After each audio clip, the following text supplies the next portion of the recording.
Hi folks, welcome back. Dennis Feitosa, also known as F Noodles, and today we're going to be talking about the Odyssey. The movie officially opens later today, Friday, and will be playing throughout the weekend. Right now, there are conflicting reports about how well it's actually doing at the box office. We probably won't know until around midday Sunday whether the film is meeting expectations or falling short of projections. So far, it has generated roughly $17 million in pre-sale tickets.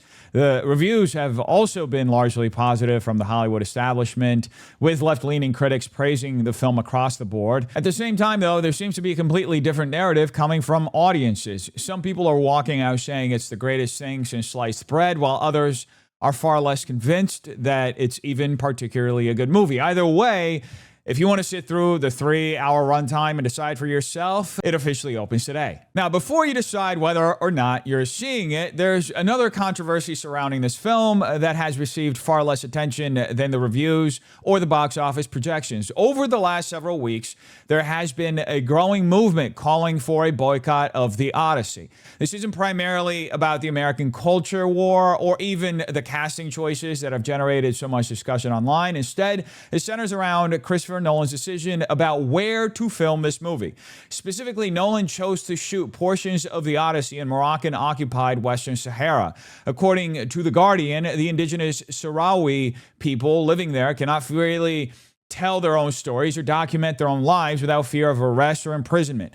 The paper argues that productions like this help erase the indigenous people while simultaneously benefiting from the land they call home. Now, to be more specific, the filming took place near Dakhla in Western Sahara, a disputed territory claimed by both Morocco and the indigenous Sahrawi people. Morocco has controlled most of the territory since 1975. The controversy itself comes largely from the Western Sahara International Film Festival. Indigenous journalists and Sahrawi activists who argue that Nolan sought permission only from the Moroccan government before filming. Their criticism is that the people who actually live there cannot freely document their own lives without risking arrest, yet international filmmakers are welcomed into the territory to shoot one of the biggest Hollywood productions of the year. Think about the contradiction for a second, folks. According to these activists, the indigenous population cannot freely film their own lives or tell their own stories, yet one of the biggest directors in Hollywood is able to come in and shoot a Greek epic on their land without ever consulting with the people who are living there, subjugated to the Moroccan government. That said, we're going to get into the American political and cultural implications of that in a little bit, because I think there are some glaring hypocrisies playing out here. But first, I think it's important to understand the history behind this conflict, because it's far more complicated than most people realize. The Western Sahara conflict is a nearly 50-year territorial dispute between Morocco and the indigenous Sahrawi people, represented primarily by the Polisario Front, over who rightfully owns that land. Today, Morocco controls roughly 80% of the Western Sahara, while the Polisario Front controls a relatively small eastern portion of the territory and operates a government in exile from refugee camps in neighboring Algeria. The roots of the conflict go back much further, though. In 1884, Spain colonized a region which became known as the Spanish Sahara. Then in 1975, Spain withdrew. Morocco responded by organizing what became known as the Green March, sending more than 350,000 Moroccan civilians into the territory to reinforce its claim over the land. Mauritania also claimed part of the territory before eventually withdrawing that claim. Now, from 1975 until 1991, the Polisario Front fought a guerrilla war against Morocco. During that period, Morocco constructed a massive 2,700-kilometer defense barrier known as the Berm, fortified with millions of landmines that effectively split the territory in two. Now, in 1991, the United Nations brokered a ceasefire with a promise that the Sahrawi people would eventually vote in a referendum to determine whether they wanted full independence or integration into Morocco. That referendum, however, has never taken place because the two sides have never been able to agree on who should actually be eligible to vote on the referendum. Fast forward to 2020, and the ceasefire largely collapsed following clashes near the border, reigniting low-intensity fighting and rocket attacks along the berm that continue to this day. Broadly speaking, there are two competing perspectives in this conflict. Morocco views Western Sahara as its southern provinces, arguing that the territory has historically been part of Morocco long before Spanish colonization and that it should remain under Moroccan sovereignty, albeit with a degree of local autonomy. Meanwhile, the Polisario Front and the Sahrawi people argue for full independence. Now, these guys argue that international law guarantees colonized peoples the right to self-determination. Philosophically, you can trace some of that back to Locke's idea that legitimate government derives from the consent of the governed. Politically, though, this is much more of a Wilsonian concept. It was Woodrow Wilson who elevated national self-determination into a guiding principle of international politics after World War I, a principle that was later incorporated into the post-war international order. Even at the time, however, there were serious questions about how consistently that principle could actually be applied and what unintended consequences it might produce throughout the 20th and 21st century. And this is, I guess, part of what we are witnessing. Now, as for the current geopolitical situation, the United Nations still classifies Western Sahara as a non-self-governing territory and does not officially recognize Moroccan sovereignty over it. However, in 2020, the United States broke from the broader international consensus by recognizing Morocco's sovereignty over Western Sahara as part of a broader diplomatic agreement in which Morocco normalized relations with Israel. Ha! Interesting how that one played out, isn't it? Who could have seen that one coming? Unbelievable. Now, we're going to talk about that in a second, okay? Because there are more details. Because in order to understand what's really at the heart of this conflict, you have to understand the enormous economic value of Western Sahara. Because this isn't just a territorial dispute or ideological disagreement. The territory is incredibly rich in natural resources. So rich, in fact, that the organization Western Sahara Resource Watch has referred to this abundance as a resource curse because the wealth generated from these resources overwhelmingly benefits the occupying power while the indigenous population remains heavily dependent on international humanitarian aid. Now, the first major resource is phosphates, which are essential for agricultural fertilizers around the world. Western Sahara is home to the Boycott mine, one of the largest phosphate mines anywhere on Earth. Then there are the fisheries. Because of Western Sahara's strategic location along the Atlantic coast, it contains some of the richest fishing grounds in the world. Morocco exploits these waters by selling fishing rights to foreign governments and commercial fleets, including those from Europe and Russia. The European Union alone pays Morocco enormous sums of money for access to those fisheries, amounts that dwarf the humanitarian aid sent to the Sahrawi refugees. Now, once again, you have this incredibly lopsided exchange where enormous wealth is flowing out of the territory while the people native to the region continue living in refugee camps. Now, the third major resource is sand and renewable energy. Sahrawi sand is exported around the world for use in construction, including in the development of European tourist beaches and cement manufacturing. Morocco has also invested heavily in massive wind and solar farms throughout the territory, using those projects to power many of these industrial extraction zones. So when people talk about Western Sahara, they're not talking about some empty stretch of desert that nobody wants. This is a strategically valuable territory with tremendous economic significance, which helps explain why this conflict has dragged on for decades.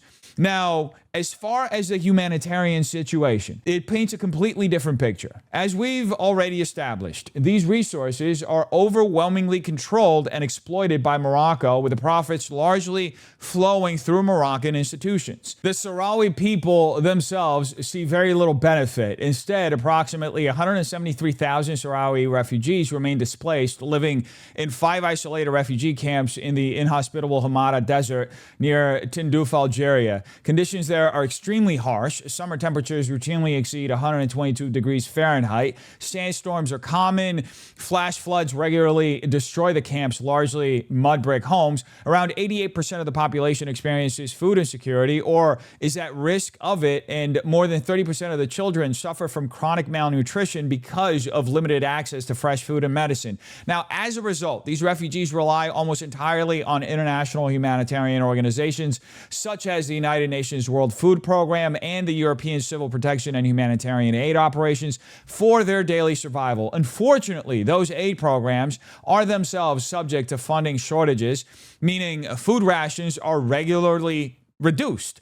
Despite all of these hardships, however, the camps have become remarkably self-organized. Under the administration of the Polisario Front, the refugees have built their own schools, hospitals, and local governing institutions while continuing to live in what they consider temporary exile. Now, all that being said, perhaps the saddest aspect of this entire situation is that we're now looking at the third generation of Sahrawis growing up in these refugee camps without ever having seen the homeland their parents and grandparents continue to fight over.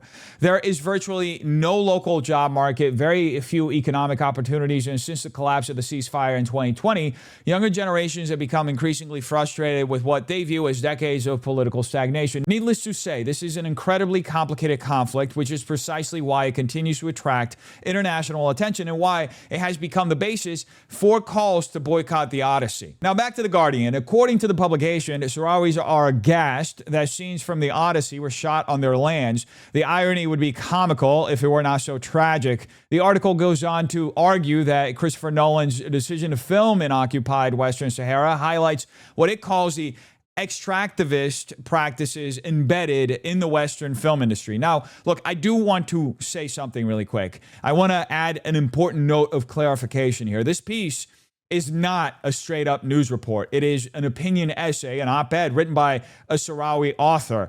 I found portions of it to contain what I would describe as fairly anti-Western and anti-American rhetoric. There are arguments he makes that I personally disagree with. Nevertheless, I think it's important to understand his perspective because this essay has received considerable attention and has become one of the central pieces driving criticism of Nolan's decision to film in the Western Sahara. So I want to present his argument fairly before I discuss what I think about it. But I also wanted to make clear that these are his views, not mine. And I think that's an important distinction to make. Now, all that being said, the author of the article, Mohammed Slayman Labat, argues that Western cinema has long been complicit in exploiting both the stories and cultures of the global South, writing that Western cinema has often been complicit in mining stories and immaterial culture from the global South at a scale no smaller than the material resources mined by the Western colonial industrial complex.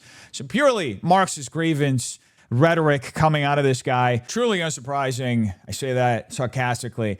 Anyway, the author later argues that by filming in Dakhla, Nolan appears to have neither sought our consent nor consider the ethics of, in effect, helping to prop up and legitimize Morocco's occupation, thus making the space even more unsafe for Sahrawis living under it. He goes on to accuse Nolan of actively participating in what he characterizes as a state-sponsored PR campaign designed to legitimize an illegal occupation. Now, that being said, I do think it's worth recognizing one important point here. The United States officially recognizes Moroccan sovereignty over Western Sahara. Whether you agree with that decision or not, and we'll get into why that happened later, it's important context because it means Nolan wasn't acting outside the position of the government that he's doing commerce in.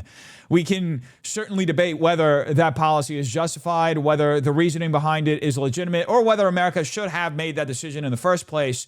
But it is worth acknowledging that Nolan's decision is consistent with current U.S. policy when it comes to regards to these lands. Now, the author of the article continues by arguing that filming there is not only unethical, but illegal under international law. He further accuses the Moroccan government of weaponizing cinema to whitewash its occupation of Western Sahara and questions the ethics of filmmakers who choose to participate in that process. He concludes with what I think is probably the most interesting paragraph in the entire piece. He writes, "We, the Sahrawi, do not want our homeland to be sanitized backdrop for Western epics. We want to tell our own stories, shoot our own films, and decide for ourselves. Our cultural self-representation is central to our right to self-determination." Whether you agree with his conclusions or not, I think it's a perspective that's worth understanding before we get into what I believe is the much larger conversation surrounding Hollywood's response to all of this, which, to be fair, there hasn't really been much of a Hollywood response. They kind of just went with the flow and shot and just did what Hollywood does. And we're going to get into that in a moment because I have a lot of criticisms about the decisions that were made here. Number one, the hypocrisy of it all is absolutely cutting. Hollywood spends an enormous amount of time providing lip service to activists here in America. Every award show, every press junket, every interview, it's all about standing with the marginalized, standing with the oppressed, standing with the indigenous communities, standing with the victims, as long as they're at home. And yet, at the first opportunity, they'll go overseas and violate every single one of those supposedly deeply held moral principles if it means getting the shot they want. They chose to film on what many of these same activists consider occupied land, worked exclusively through the Moroccan government, and apparently made no effort whatsoever to engage with the indigenous Sahrawi people who claim that territory as their homeland. If these principles actually mattered as much as these Hollywood elites constantly preach to us that they do, you would think they would have at least attempted to communicate with the people whose land that they are filming on. But clearly, all of this is talk, talk, talk. Now, to be fair, I understand why they probably made that decision, and I started touching upon this a moment earlier. They likely didn't want to rock the boat. They found the official governmental channel, worked through Morocco, probably coordinated with the American embassy, given that this is an American production, and simply followed the existing diplomatic framework. Considering the current position of the United States government, which officially recognizes Morocco's sovereignty over Western Sahara, that's probably the easiest and most practical way to get permission to film in that location.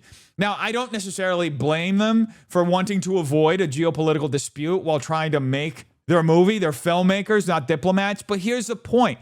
If you're consistently presenting yourself as the moral conscience of American society and the Western world, then maybe don't choose a filming location where you have to compromise every one of those values you claim to champion. Either live by your principles or admit that they're merely situational and just so you can appear virtuous. That's what I find so remarkable about this entire situation. These are the same people who constantly tell us they're standing for victims, with oppressed communities, with indigenous peoples, with those who supposedly have no voice, yet here they are at the first opportunity to actually put those principles into practice, and suddenly none of that seemed to matter. They just chose a side. They chose the easiest side, the side that benefited them the most, and they worked with the Moroccan government because that was the most convenient path for their production. And they moved on and pretended like nothing was happening. Again, maybe there were practical reasons for doing that. There likely were a lot, but let's stop pretending Hollywood is somehow morally superior to everybody else.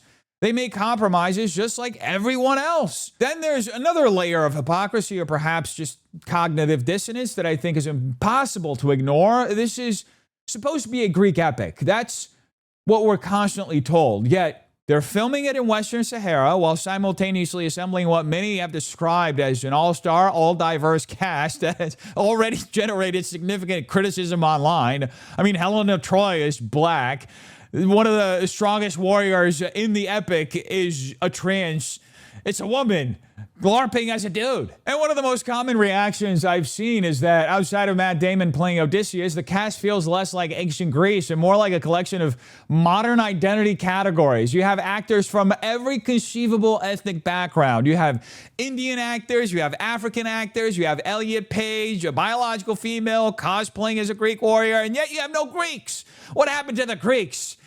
Now, all that being said, regardless of where you stand on the gay ideology stuff, that's obviously going to strike many viewers as historically jarring in what is supposed to be an adaptation of one of the foundational texts and works of Western civilization. Anyway, then you combine all of that with a decision to shoot in Western Sahara instead of one of the countless locations throughout Greece or the Mediterranean that actually resemble the geography of Homer's epic, and it just becomes another example of Hollywood putting aesthetics and modern messaging above historical authenticity. There are no shortage of places where this film could have been shot that would have been both visually stunning and historically appropriate. Instead, they chose a politically controversial location that now has them facing calls for boycott from many of the same ideological circles they normally try so hard to appease. Now, to me, this entire situation exposes something much bigger. It demonstrates that Hollywood's virtue signaling lasts only as long as it doesn't interfere with objective reality. The moment those lofty moral principles become inconvenient, they disappear. Then you find out that these people really aren't all that different from everyone else they pretend to be different from. In fact, they're a lot like you and me. They live in the same neighborhoods. They work with the same incentives. They make pragmatic decisions when money, logistics, and production schedules are involved. The difference isn't that they're morally superior. The difference is that they spend an enormous amount of time trying to convince you that they are. Now, I do think hypocrisy is something that has become endemic to modern liberalism because it requires constantly maintaining two competing worldviews at once. On one hand, you're expected to project absolute moral certainty. On the other hand, reality forces compromises that directly contradict the principles you've been preaching. Conservatism, at least as I understand it, doesn't work that way. You're expected to be grounded in objective truth and consistent principles and ultimately in God. That doesn't mean conservatives never fail or are never hypocritical. We obviously do sometimes fit those categories. Human beings are imperfect, but conservatism doesn't celebrate contradiction as virtue. If you claim to stand with oppressed peoples, then you should actually stand with oppressed peoples. If you claim to oppose occupation, then actually oppose occupation consistently. If you claim authenticity matters, then pursue authenticity instead of sacrificing it for convenience or simply to make a buck. That's why I find the contrast here so striking. Hollywood will lecture audiences endlessly about representation, diversity, inclusion, and historical injustice. They'll deliberately diversify a Greek epic to satisfy modern political expectations. They'll pursue every cultural signal that demonstrates their supposed virtue, and then they'll turn around and shoot the film in disputed territory without even attempting to engage the indigenous people whose land they're using as a backdrop. That's the incongruence. That's the contradiction. That's what I mean when I say it's the liberal version of do as I say, not as I do. That seems like their mantra nowadays. At this point, it almost feels like the unofficial motto of the modern progressive movement. Now, there's another aspect of this story that I found fascinating while researching it, and honestly, I had no idea this was even connected to the Odyssey controversy until I started digging into it. And that is the Israel angle. The fact that the United States became the only major country to break from the broader international consensus and recognize Morocco's sovereignty over Western Sahara wasn't simply some isolated foreign policy decision. It happened as part of a much broader diplomatic agreement involving Israel. And the more I looked into it, the more remarkable I found this entire situation. The fact that this happened in 2020 means it happened under President Trump. In fact, it was one of the last major foreign policy initiatives of Trump's first term. Trump personally brokered the normalization of diplomatic relations between Morocco and Israel through the Abraham Accords. On December 10th, 2020, shortly after losing the presidential election, President Trump announced that Morocco and Israel had agreed to establish full diplomatic relations. Morocco then became the fourth Arab nation to normalize ties with Israel in just 4 months, following the UAE, Bahrain, and Sudan. Now, here's the part that really matters in this conversation. This wasn't simply a goodwill agreement. It was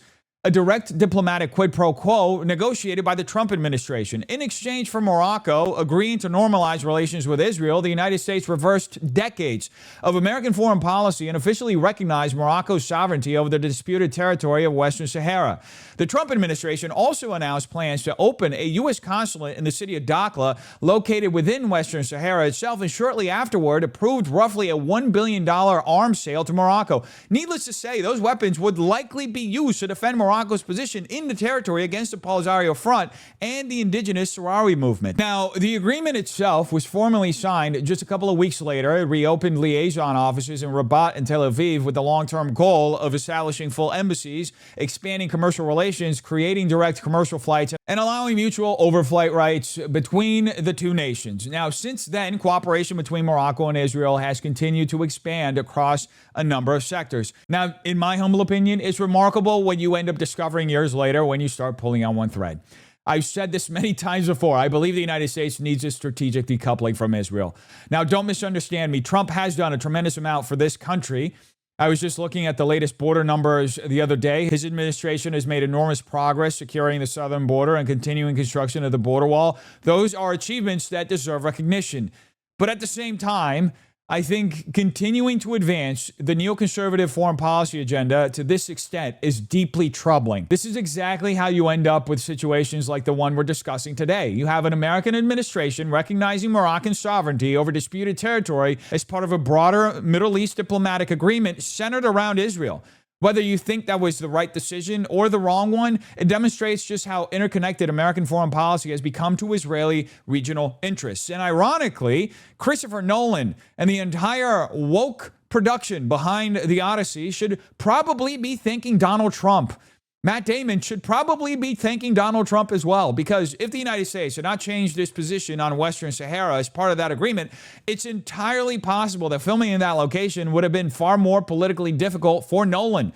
Trump helped create the diplomatic environment that ultimately made productions like Nolan's far easier to pursue in that territory. Now, don't get me wrong, it's a beautiful location.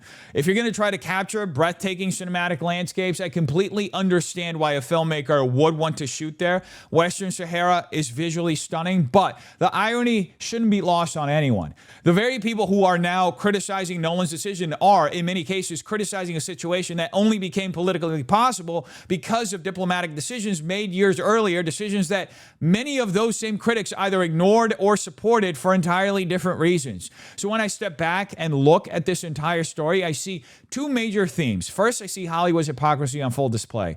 An industry that constantly lectures everyone else about ethics, representation, and standing with oppressed people had no problem filming in disputed territory when it suited its own interests. Second, I see yet another example of America's increasingly intertwined relationship with Israel shaping foreign policy decisions in ways that most Americans never hear about until years later, if they hear about them at all. Now, whether any of this is enough reason for you personally to boycott the Odyssey, I'll leave that one entirely up to you. I'm not here to tell you what to do with your life. Personally, I probably won't be watching it in theaters anyway. If I ever watch it, it'll be once it comes out in streaming. But honestly, I've become a bit of a curmudgeon when it comes to modern movies. I've been meaning to watch Obsession and do a review on that one, but for some reason I never get around to it. Now, all that being said, the bigger issue for me isn't even this controversy. It's that so many modern movies simply aren't very good anymore. The storytelling isn't what it used to be. I grew up watching the older adaptation of the Odyssey. I believe it was from the 70s, and I'd rather watch that version 100 times over than what I've seen from this movie. From the clips I've watched so far, Nolan's version looks less like a sweeping Greek epic and more like a dark psychological horror movie. Maybe I'm wrong. Maybe it's fantastic. If you decide to spend 3 hours of your life and probably close to $100 by the time you buy tickets, popcorn, and drinks, then I genuinely hope you enjoy it. Who am I to tell you how to spend your time and money? Anyway, folks, I hope you have a terrific day. If you enjoy this video, make sure you like, subscribe, and share it with somebody who might enjoy it as well. I'll see you again tomorrow. Peace.